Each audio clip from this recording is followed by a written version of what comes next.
Querida Javerot, querido Javerim, esta semana leemos Parshat Trumá y tratemos de entender un poco la quinta aliyá.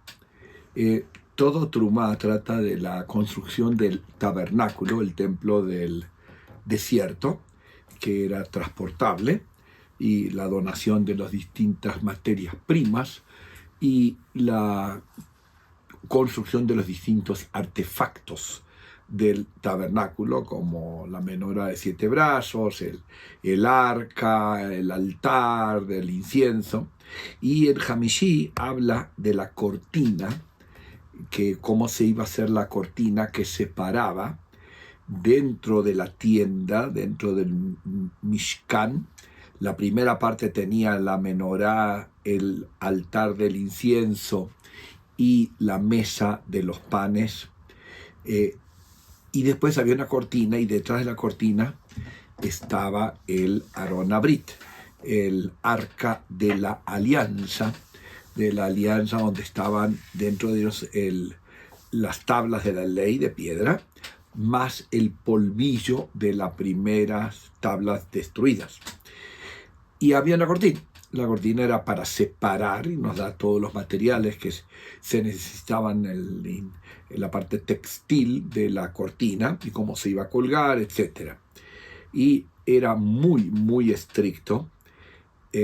La entrada sea a la primera parte del tabernáculo, donde estaba el altar y la menorá, y sea de la cortina más hacia adentro.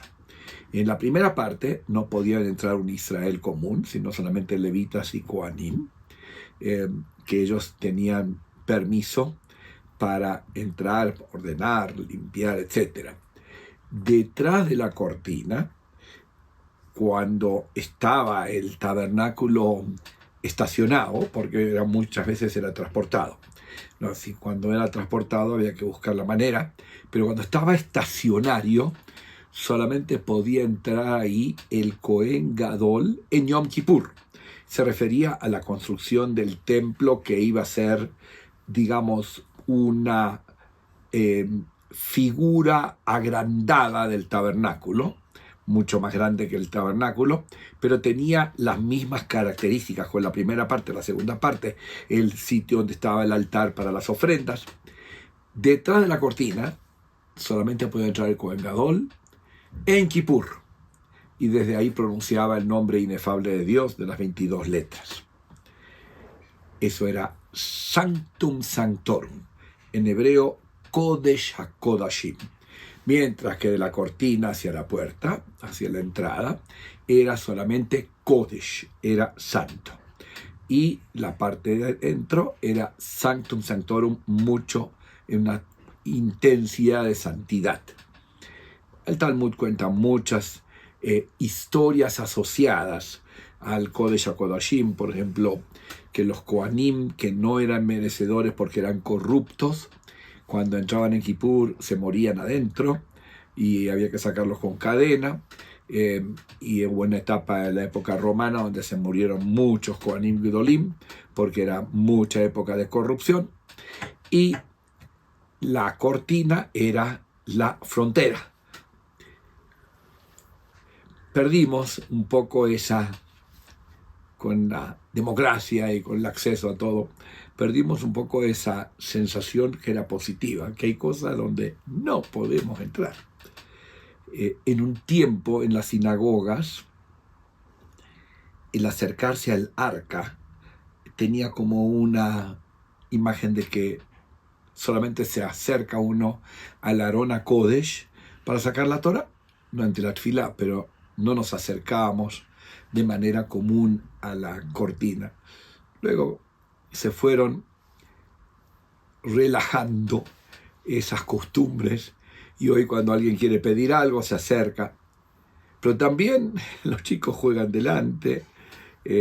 Perdió un poco el sentido de que esto es un sitio más santo, ¿sí? Y quizás el estar en un sistema democrático, que todo está abierto para todo el mundo, perdimos esa sensación que creo que tiene mucho de sano. Hay cosas y hay sitios donde podemos ir y sitios que no.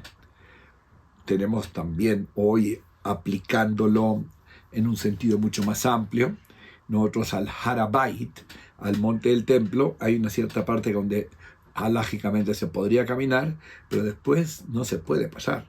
Ahí donde estaba el templo antes, donde estaba el Kodesh HaKodashim antes, no se puede pisar, no estamos puros.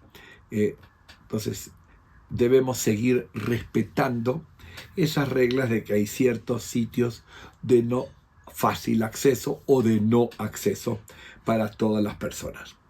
Que Akadosh Baruj Hu nos bendiga, que tengamos pronto nuevamente un Beit HaMikdash, donde tengamos un Kodesh HaKodashim y donde tengamos un arca, siguiendo esa tradición milenaria que la instauró Moshe y que aguantó hasta el año 70 de la era común. Shabbat Shalom Umevorach.